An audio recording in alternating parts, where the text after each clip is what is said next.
अब आपके बीच श्री अग्रवाल विकास महासभा के पूर्व अध्यक्ष और बहुत ही मेहनती और कर्मठ, जिनको समाज सेवी बोल सकते हैं, वैसे आदरणीय श्री डी.के. अग्रवाल जी अपना एक्सपीरियंस शेयर करने के लिए आए हैं। और सबसे बड़ी बात यह है कि जो साइक्लोन 2 दिन पहले आया था उसमें गांधीधाम के अंदर बहुत कुछ खाना खराबी करी है, बहुत नुकसान किया है। उसके बावजूद आप गांधीधाम से हैं, स्पेशल ये प्रोग्राम अटेंड करने के लिए और हमें मार्गदर्शन देने के लिए यहाँ पर आए हैं, इसलिए आपका हार्दिक धन्यवाद, बहुत बहुत धन्यवाद। कृपया आइए और अपने विचार शेयर करिए।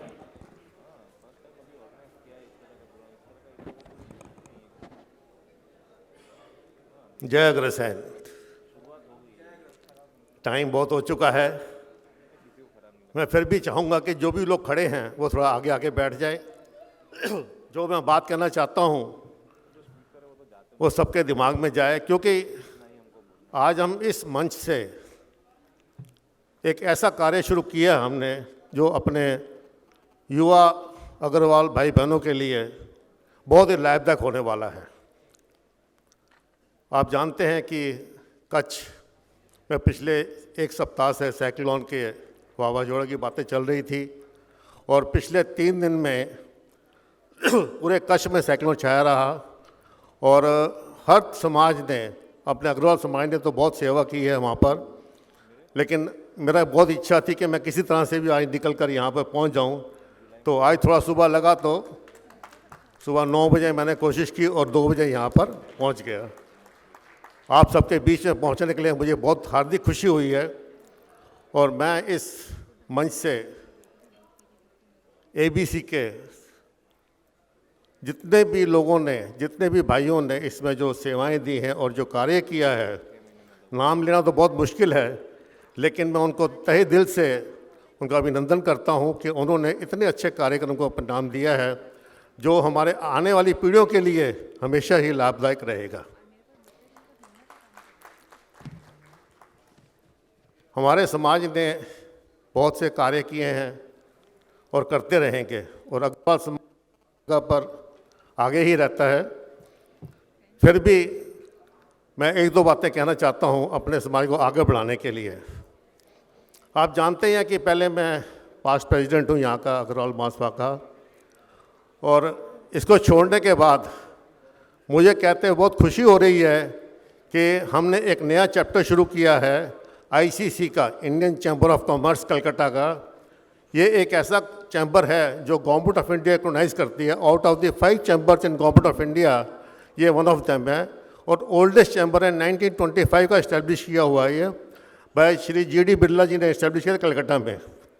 तो हमने उसका, हम 2 साल से कोशिश कर रहे थे कि आईसीसी के ब्रांच गुजरात में खुले, क्योंकि गुजरात में इसकी कोई भी ब्रांच नहीं थी।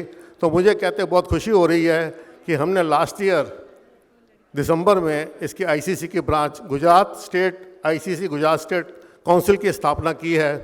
और मुझे बताते हुए गर्व हो रहा है कि I have been selected as chairman of Gujarat state council.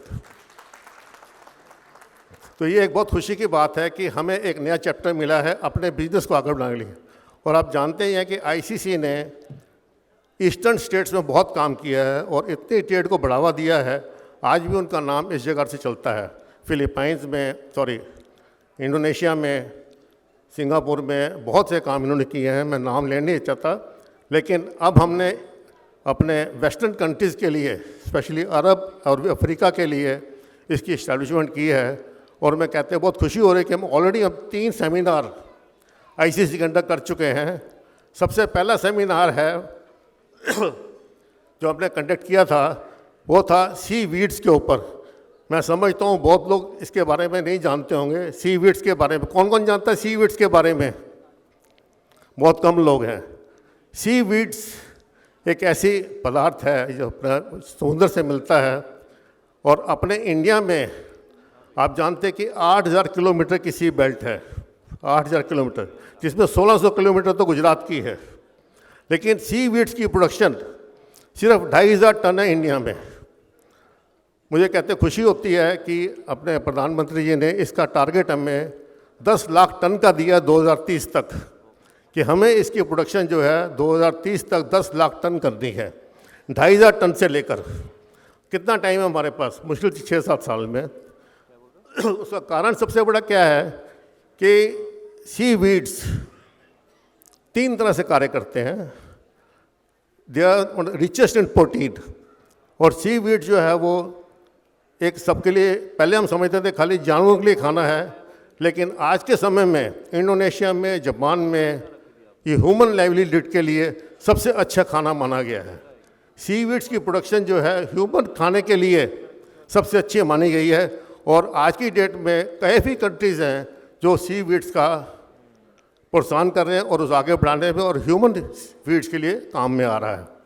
उसके लिए हमने ऑलरेडी सेंट्रल गवर्नमेंट से और गुजरात गवर्नमेंट से हमने डेडिकेटेड सी वीड्स इंडस्ट्रियल पार्क्स के लिए हमने एप्लीकेशन दी हुई है, और हमें उम्मीद है कि उसमें सी वीड्स में one is growth, farming and processing, तीनों जगह पर डेडिकेटेड पार्क्स बनेंगे तो हम उस कार्य को बहुत आगे बढ़ा सकेंगे।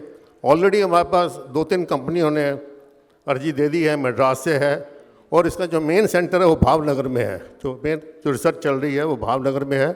तो ये एक ऐसा प्रोग्रेसिव वर्क है जो अभी तक इंडिया में स्टार्ट नहीं हुआ है, और आईसीसी ने के बैनर के अंडर हमने गुजरात में इसकी पहल की है, और मुझे उम्मीद है कि हम 2-3 साल के अंदर ऐसे डेडिकेटेड सी वीड्स पार्क की स्थापना गुजरात में कर पाएंगे। ये एक ऐसा प्रोजेक्ट है जो एग्रीकल्चर के बारे में हमने बात कर रहे थे, और अपने जो खाने की बात कर रहे थे, ये भी एक खाने का अच्छा सोर्स है फॉर बोथ, अपने पशुओं के लिए भी और आदमियों के लिए भी। दूसरा एक और अच्छा प्रोजेक्ट हमने अभी एनविसेज किया हुआ है, जो बात चल रही थी लॉजिस्टिक्स के ऊपर। आप जानते हैं आज लॉजिस्टिक्स में सब जगह पर प्रॉब्लम ही प्रॉब्लम है। खर्चे इतने बढ़ गए हैं, डीजल महंगा होता जा रहा है, पेट्रोल बढ़ता जा रहा है, हर जगह पर तकलीफ़ ही तकलीफ़ है।